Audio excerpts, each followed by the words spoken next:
Welcome to Bloombox Growing Deeper. I'm Sarah.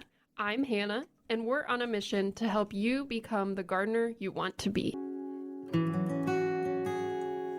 This episode is sponsored by Great Plains Nursery, a family-owned nursery located near Weston, Nebraska. Great Plains has a passion for growing and planting native trees and shrubs and sharing the importance of native plants for the ecosystem. Visit greatplainsnursery.com to learn more and plant your tree for Arbor Day.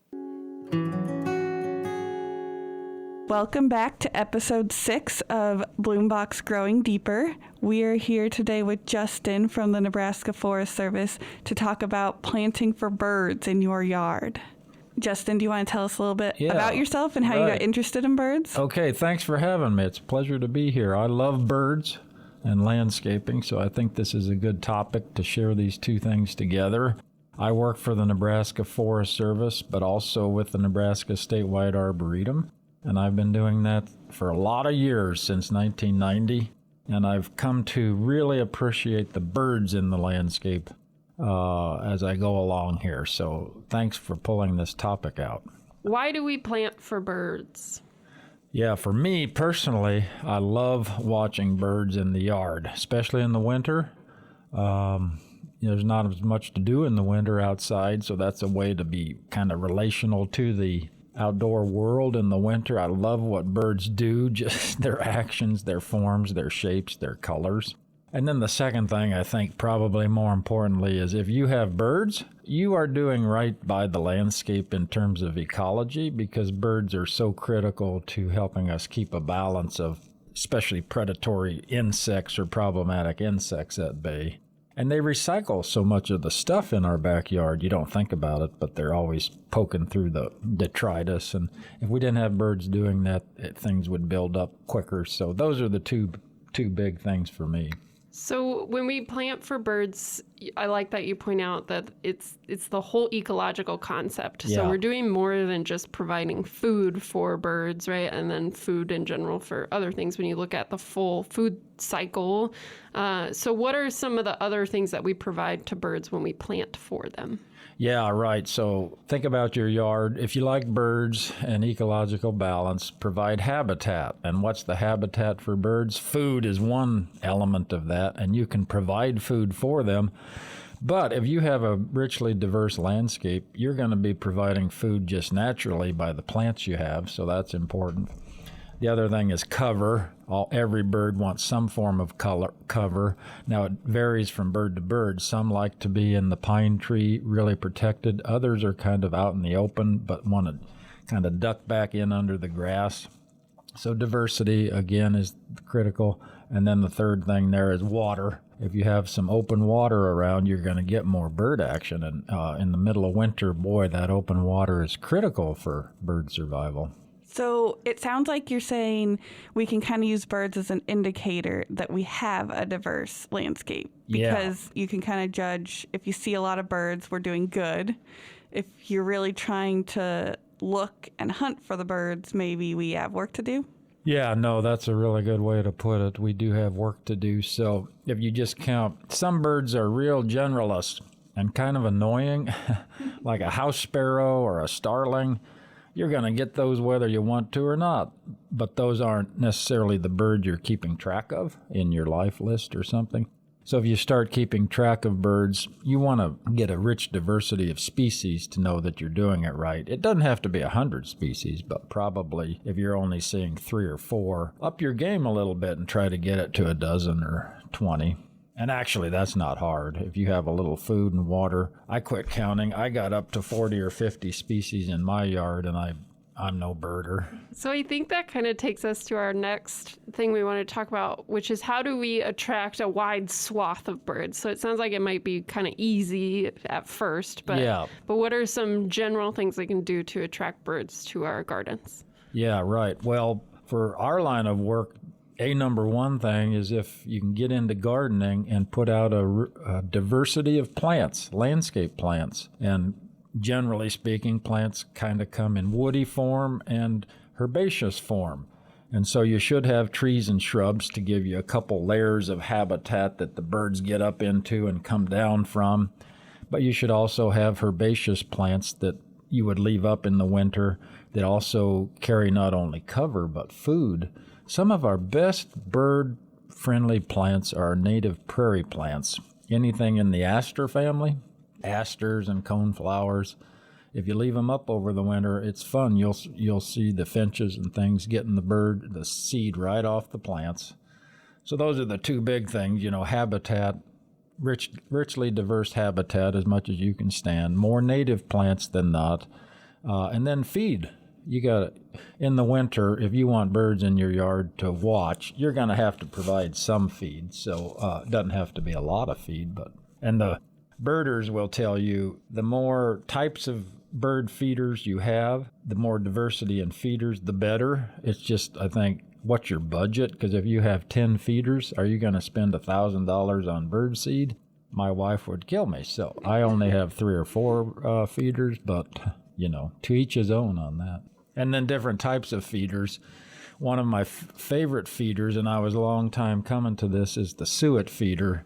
I just pin it on the side of my ash tree, and I can see right out my kitchen window, and I just love the diversity of birds that come to that. And so that's a different type of bird than you're getting over here with the bird seed. So I would say those two things: get a good bird seed feeder and then also a suet feeder going, and you'll get pretty good diversity. Okay, so I'm thinking the suet feeder is that block of sticky stuff. Yes. Can you describe that a little bit more? Yes. Yeah, the real birders make their own suet, and they'll use beef tallow or fat of some kind and then blend in bird seeds to it. You can also create it just with peanut butter as your base and then blend bird seeds into it. I buy it because I'm lazy, and there's, in our modern day, you can get any kind of suet you want out there, even at the hardware store, so that's how I do it. But it's got fat in it, and certain species of birds, especially the woodpeckers, want that in the winter, that fat store. I have made my own suet before. I just used unflavored gelatin, like the just Knox unflavored gelatin in it, and then I gave it out as Christmas gifts. Oh, I love that. It was fun. You formed it into a... I used cookie cutters, so I would just form it. Actually, it was a Christmas gift, so I made like stars and Christmas trees and things like that. And it was fun. I put twine around it so people could hang it without a actual suet feeder. Oh, I love that. Yeah. Someday.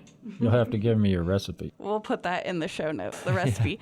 I was really surprised when I learned that birds, even just like your little songbirds, need some fat and stuff in the winter. I mean, we all know like birds of prey. I have a funny story about learning that lesson.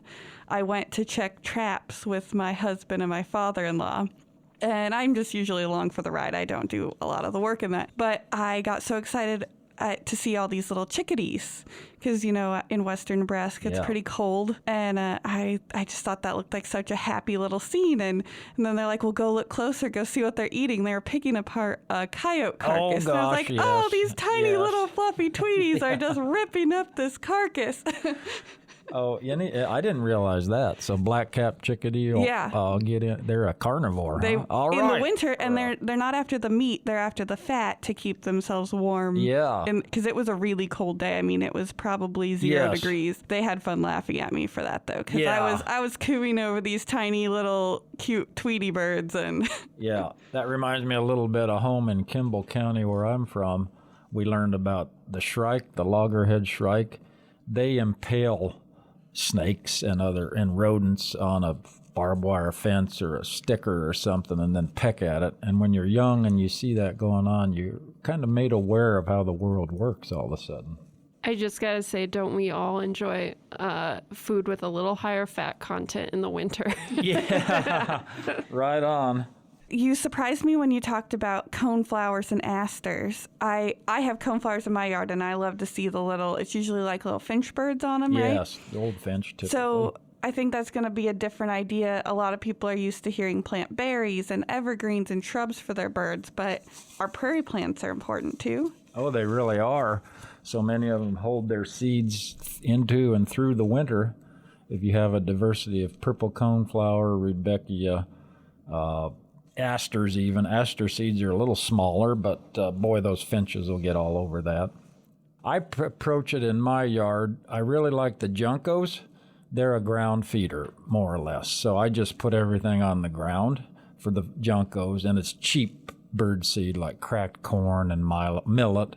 And then for the more expensive feed, that's more for cardinals or the birds I like to attract more. I put that in the feeder, and then I have the suet feeder I mentioned to you. And then the one other feeder I have is the thistle feeder, and that will get the goldfinches really hard, a couple other species too. But the goldfinches are the ones that'll pick your asters clean and your other things in the Asteraceae family, like we have cup plant or compass plant.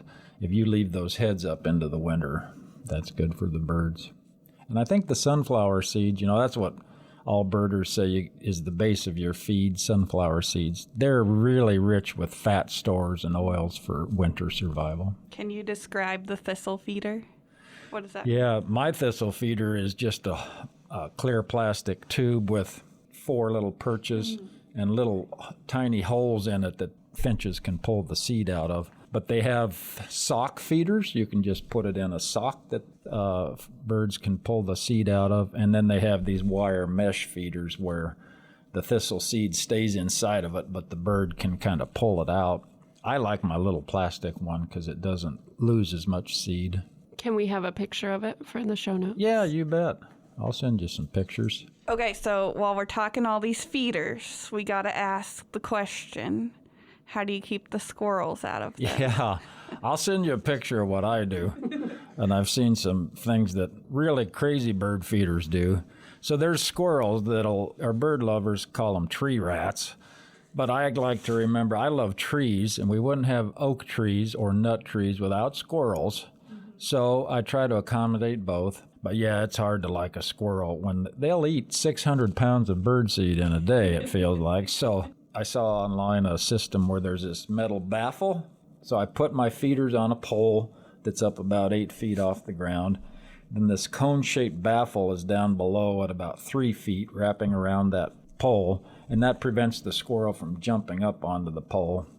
But I also have a slinky between that baffle and where the bird seed hangs down, and the squirrels don't like to be bouncing up and down on that slinky. So that's worked really good for me. The trick is you can't have anything from above that they can jump up or jump down from. So if you have a tree above that, less than a 10-foot fall, they'll get on your bird feeder.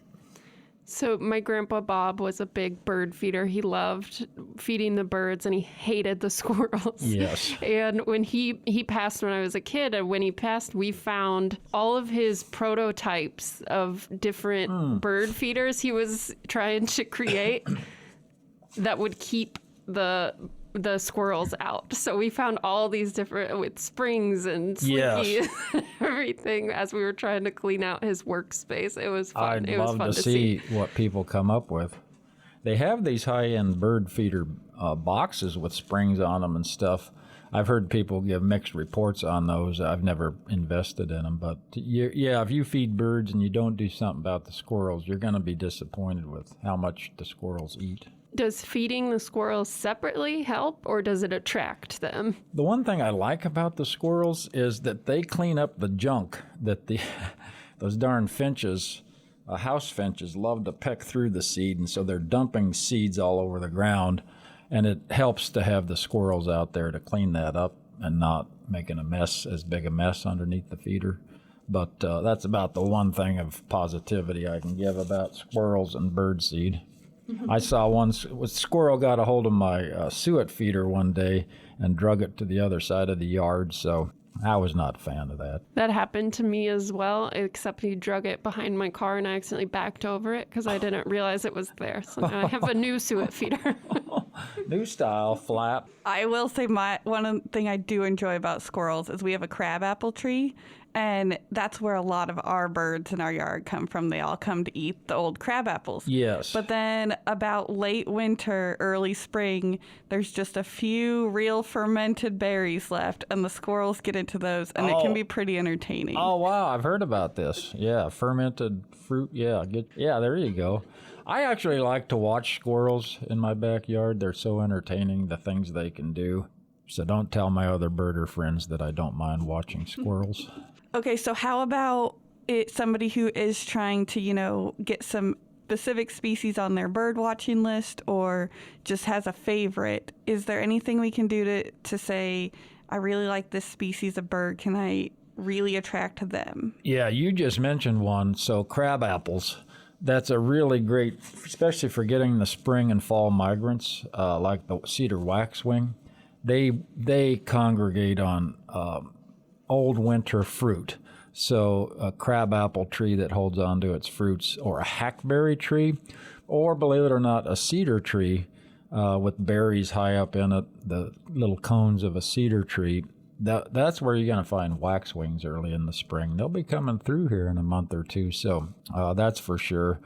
Beyond that, some birds are just much more attracted to berries than the seeds, and I'm thinking things like even cardinals or finches. So if you have anything with berries on it, I think one of our shrubs we don't think about enough because people don't like the looks of it is our native coralberry, snowberry for western Nebraska. They call that buckbrush because it's not a very glamorous plant, but it holds its fruits all winter. They're beautiful fruits, reds and purples to white, and so they're not very palatable in the fall.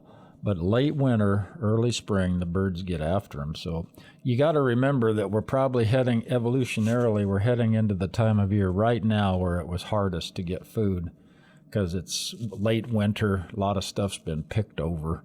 So try to get plants that hang on to those fruits late winter. Viburnums are good at that. You mentioned crab apples and then juniper cedar. Yeah, some of those same things that people kind of poo-poo as landscape plants because they don't like the look of those old berries hanging on. But they're not just for us, right? That's right. I also, it's hard to remember sometimes because we think about feeding birds in the dead of winter. A lot of us put out stuff for Christmas.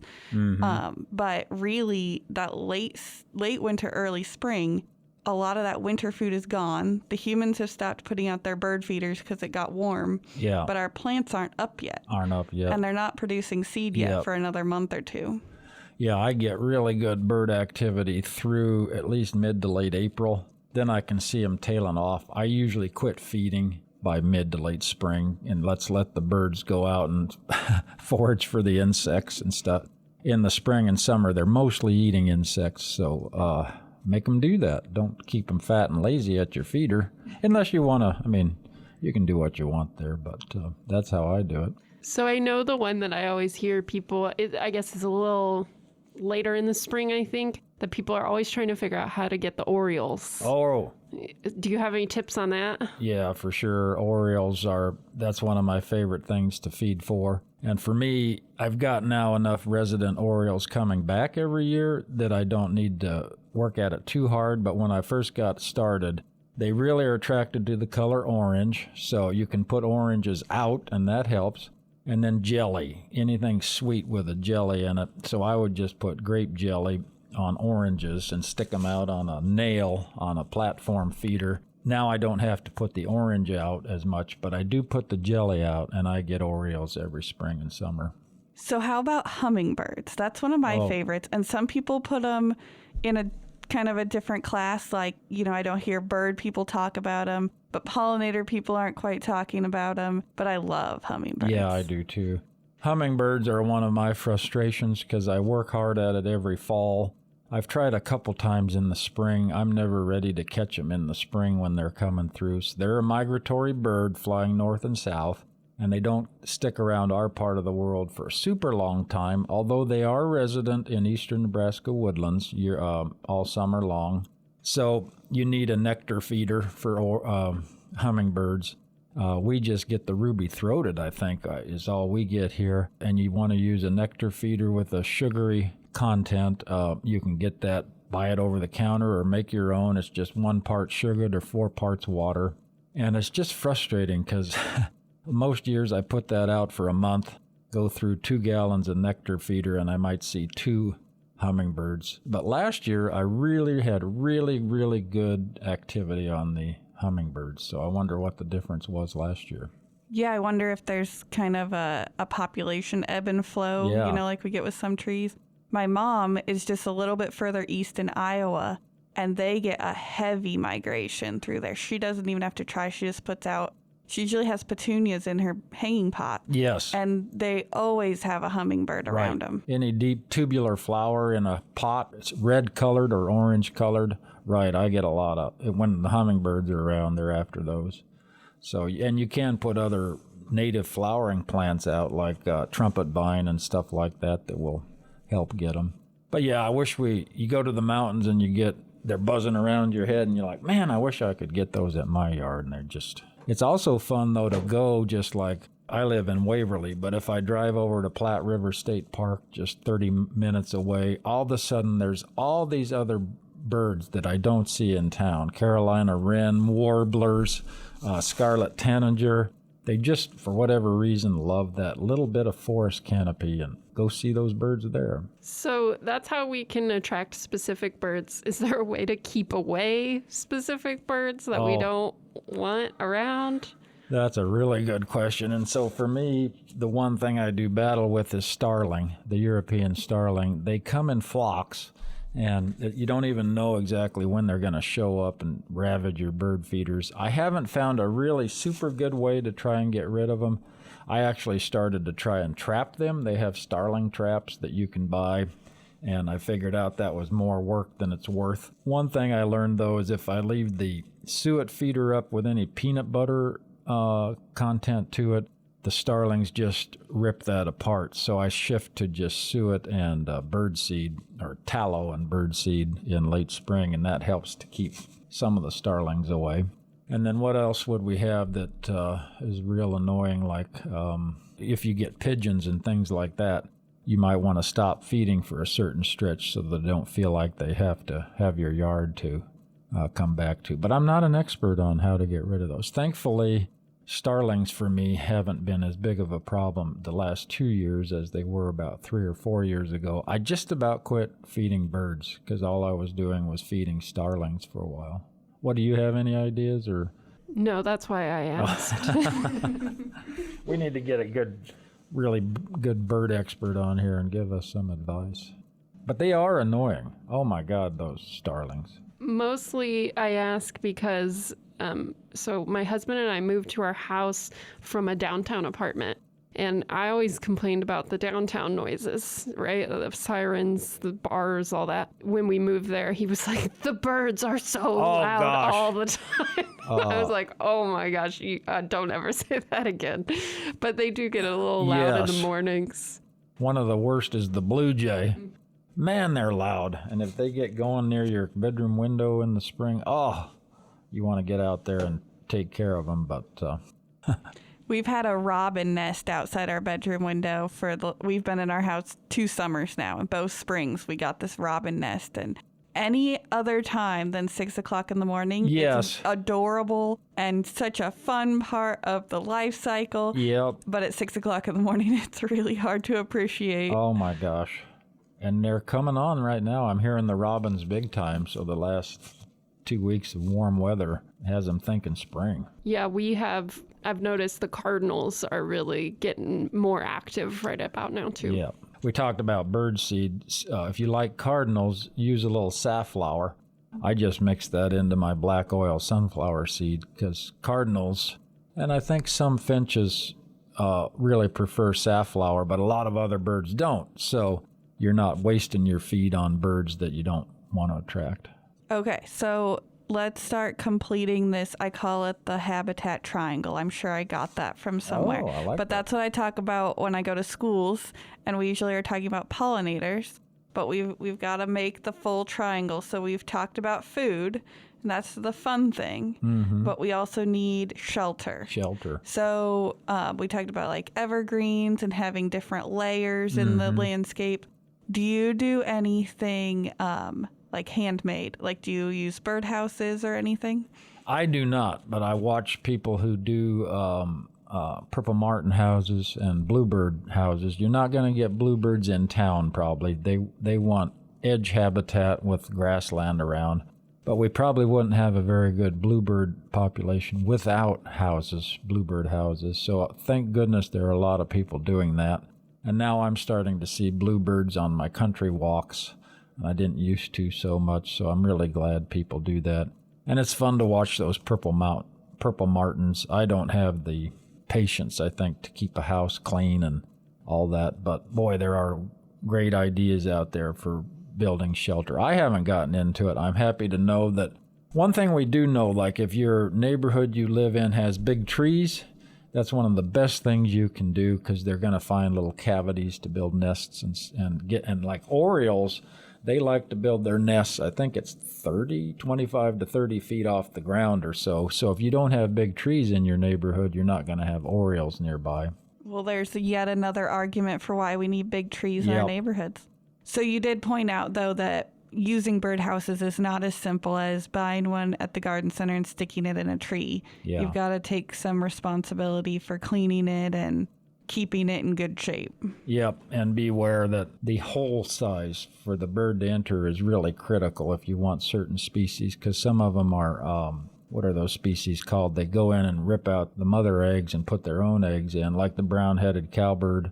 That's kind of a unique bird, you know. They're actually quite graceful and fun to watch in the backyard, but they're a parasite on other bird nests, and if they didn't have other birds rearing their young, that species wouldn't exist, so just beware of that. I don't know enough about bird boxes to give a lot of good advice, but boy, you search on that online and you'll get all kinds of good stuff. But you are still really creative about how you make habitat. I know you've talked about your Christmas decorations in your yard. Oh, yeah. Can you tell us a little bit about that? Yeah, so every fall, right before Christmas, I go out and I harvest red cedar trees that are coming up wild all over. So there's places around Waverly where they just say, Justin, have at it, have as many cedars as you want. And I'll go cut out 3 or 4 cedars that are maybe 6 to 8 feet tall. I bring them back to my yard and just place them around the back deck or along the back fence, give winter habitat. And then I always put one right on my back deck as just a outdoor Christmas tree. And now I have a grandson, and so we'll string popcorn on that or make pine cone suet feeders. We just slather them in bird seed, or you could put corn syrup on them and then get the bird seed to stick. And yep, they're fun to watch. One frustration, we talked about squirrels. Those darn squirrels are happy to pull those off of the trees too. But still, it's a fun activity to do for sure. Yeah, if you don't have a lot of evergreen cover in your yard, but you know where some cedars are, we need to get rid of cedars. So ask people if you can just go cut them, like even here in Lincoln in the Wilderness Park area. I'm sure if you ask the city, can I go harvest some of your cedars, they'll say, yeah, go for it. So that's one way that we can kind of improve habitat throughout the winter. We've talked a little bit about how to provide food over the winter. Are there other specific things that we need to be doing, like seasonally, to ensure that we're supporting birds? Yeah, that's a really good point. So yeah, the winter is the time you want to be feeding them because it's harder for them to get food in the winter. I'm always just amazed at these birds. Like a junco shows up and it's 20 below zero and they don't seem to mind it at all out there, and I'm freezing just watching them. So that's kind of cool to know. And then the juncos leave late winter. They're like, I'm going north. What are these guys thinking about? But anyhow, and then so summer comes along. Most of the birds want to shift to eating insects. That's where they get most of their diet. I don't know exactly by species, but there's studies that show in the summer, spring and summer, birds are 80 to 90% insects. So there again, the more biodiverse your yard, the more insects you'll have and the better you'll feed the birds. I think that's critical to realize. And then something else to think about. This is hard for people, but a little bit of wildness. Everybody wants to garden and tend to it and make it perfect. Some of the best habitat is if you let a little corner go, and even if it has a few weeds in it. I know people don't like some of the worst weeds like ragweed and stuff like that, but ragweed, lamb's quarters, other things in those families, even pigweed are good winter bird foods. So I know that's hard in the backyard, but some of the best habitat is just a little bit of wildness that you're not fussing over. Yeah, and you talked about how they shift their diet to mostly insects during the summer. With bloombucks, I get a lot of questions. You know, we promote it as pollinator habitat because that's a catchy topic. But the reality is, if you create a good biodiverse landscape, it's habitat for a lot of things. And so when people come and say, well, I also want to plant for birds, it's real easy for me to say, well, yep, we can plant for birds. Because if you're planting for insects, you're also planting for birds. Exactly. Yep, right on. Biodiversity brings the birds. And one thing they've learned on gardening, if you love to eat vegetables, your garden is cleaner and less prone to problematic insects if you have biodiversity nearby that is sustaining a lot of insects and the birds are coming. You'll know your garden vegetables will be cleaner, tastier, less problematic. So think about it that way too. So we've talked about food, we talked about shelter. How about water? I know you mentioned, especially in the winter, open water is important. How do we do that? That's a hard one, isn't it? Yeah, especially when we get 20 below zero. I have a little heated bird bath. I've used it now for 8 or 10 years. It's just a plastic thing that fits over or into like a concrete bird bath. And then you can plug that in and it will turn on and warm up the water when it gets below freezing. So it's not on all the time. And that's been a really good investment for me. Simple to do. And I fill it about every other day. Easy to clean out and dump out. Water is important. And one thing I saw last year that was a problem for a lot of feeders was there's an eye disease on some of the finches. So just try to get that water, keep it cleaner so they're not sharing that eye disease. And then a lot of birders who are really into it want running water, so you could have a little backyard stream or some of these self-contained bubblers, and they don't freeze as quickly. So you could probably get down to 15 degrees before that running water would want to freeze. So to each his own. But yeah, have open water in your backyard. It doesn't have to be elaborate to take care of the birds. And then I also think about the places where I more naturally have water occurring in the winter. We have, our front yard, our driveway's pretty sloped, and in some cases, just due to safety, we do use salt out there. But our backyard, our driveway, isn't somewhere we drive or even walk a whole lot in the winter, and it has kind of a natural dip where a lot of our snow melts, and so we kind of consciously don't use salt back there because we don't want it pooling in that water where we know the birds are going to be flocking. Yeah, great idea. I love what you're thinking there. You could just think about that. Use your yard for little wet spots, and it won't just be birds that you're going to be sustaining, but many butterfly species need wet spots too. Of course, not in the winter, but so you could repurpose it all year long for a little wet spot. That's another good point. Water in the summer, it's hard to keep water open in the winter, but when we're hitting upper 90s, yes, it can be hard to keep open water in the summer too. Yes. So is that really just, keep making sure you fill your bird baths, or are there other ideas? That's all I do. I have 2 bird baths, and I just probably every other day the water's either gone or I'm changing it out. Even in the winter, because these bird baths warm up a little bit, I get gunky moss and stuff on them a little bit. I have to clean them out, and I have a little brush that I use, so that's maybe once a week I'll brush them down. But yeah, keep them clean. Water is critical. I've been known to keep my sprinkler going a little longer than I probably should because the birds are enjoying it so much. Oh, cool. Yeah, right. I don't do a lot of that, but you're absolutely right. Like jays and robins really love to come around your sprinkler. And I just did this late fall, so I haven't gotten to witness if it works. But I took a terracotta. It was like a tray that was supposed to go under a giant pot, and I buried it kind of ground level in my pollinator garden, and I put some river rock in it. So the idea being if I ever go water or it rains, that water will collect there.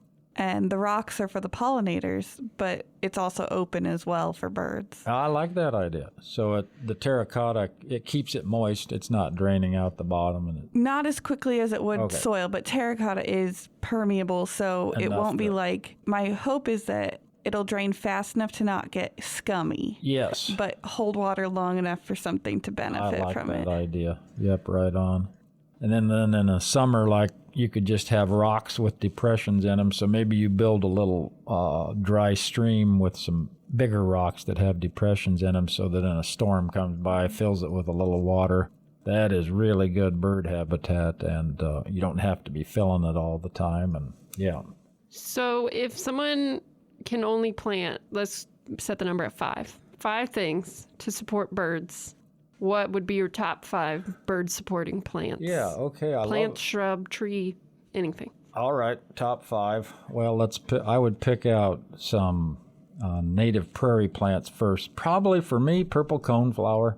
I just see the finches on that in the fall and the winter. So, but it could be other things in the aster family. So I'd probably plant a purple coneflower and maybe a rudbeckia or 2. And then in terms of shrubbery, I'd probably have a type of coralberry or a snowberry in my yard, and you can just have a nice part shade corner for that up under a tree or something because they're shade tolerant. And then maybe a larger shrub, I'd go with a black haw viburnum. They are really reliable in fruit set. They're regionally native, and they hold their berries well into the winter. And then I'd plant a tree of some type, not necessarily food, but just for perching, and birds like to feed and then escape back up into a tree. A good multi-purpose tree for that would be a hackberry. People don't like hackberries generally because they can be a little weedy, but man, are they good bird trees, and they produce a berry that the bird will eat. So that's where I'd start. A couple native prairie plants, a viburnum, and then a hackberry tree. I just learned the other day that you can eat hackberries, and there's some different recipes you can make out of them. But then the people I was talking to were like, well, how are we ever going to get hackberries because the birds love them so much? Yeah. So that was a good vote of confidence for hackberry. Yeah, that's interesting. I was just noticing a hackberry tree the other day. I was in Albuquerque, New Mexico, and it was really loaded in berries late winter, and I thought, aren't the birds eating this? So I see that every so often, and maybe birds just haven't found it or not quite ripe yet. I don't know. You can make your own pemmican and blend it into a suet feed, too, for birds if you use hackberry seed, if you wanted to work at it that hard. I'm too lazy. I don't want to work that hard. But So what have been some of your highlights of your backyard birding? Have you been able to attract something that really excited you? Yeah. The one that I always notice that I'm always excited to see come back every year is the brown creeper. It likes my ash tree, and it creeps up the side of the tree to get to my suet feeder, and oftentimes it's creeping one direction while a white-breasted nuthatch is creeping the other, and they'll pass each other on the side of the trunk, and I'm just thinking, oh, that's kind of cool. One's going down and one's going up, and then they arrive at the suet feeder together. I was excited last year to finally see a red-headed woodpecker in my yard. I don't ever see those for some reason, but other spots of Lincoln, I see them pretty regularly, so I don't know what the difference is. And then maybe a couple years ago, I started seeing orchard orioles come in with the Baltimore orioles, and I think they're eating the same thing, jelly. So that's just in my backyard. In our backyards, we don't see quite the diversity we see over in the woodlands, like I don't ever see scarlet tanagers or Carolina wren or anything like that. But have you ever seen something like that you would brag about in the bird community, like a super rare species? Yeah, for my feeder, the rarest one probably is that brown creeper. And those birders, boy, they love to brag. I'm not quite in the circle yet of the good birders, so I'm not allowed in yet, but it's fun to listen to them with their life list. I was keeping a life list for a long time, and then I lost it, so I don't know where it's at. I think I could recreate it, and I was up to about 40 or 50 species that have visited the backyard. It's amazing what's out there. I think I read there's been documented over 500 species visit Nebraska. Yeah, we have a rich diversity of birds out there that we don't even think about, and I'm sure I haven't seen some of the rare ones that have come to my feeder. There are 5 species of woodpecker. I love to watch the woodpeckers. So the downy woodpecker, the hairy woodpecker, red-bellied woodpecker, the red-headed woodpecker, and then finally the flicker. And I get all of those on my one suet feeder, so pretty neat.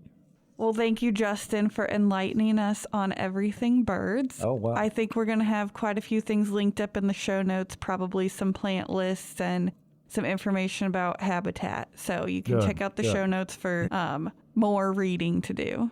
All right, so it's time for that question we ask at the end of every episode. Sarah, what plant is on your mind this week? For me, it is snowflurry aster. Oh. This is one of my favorite plants ever. I only discovered it like 3 or 4 years ago. It's a cultivar of our native heath aster, it's now Symphyotrichum. It's no longer the genus aster. Ericoides is the species of heath aster, and then snowflurry is the cultivar name. And it's a ground cover, which is just super weird to have a ground cover aster. Right. But it's just full of flowers.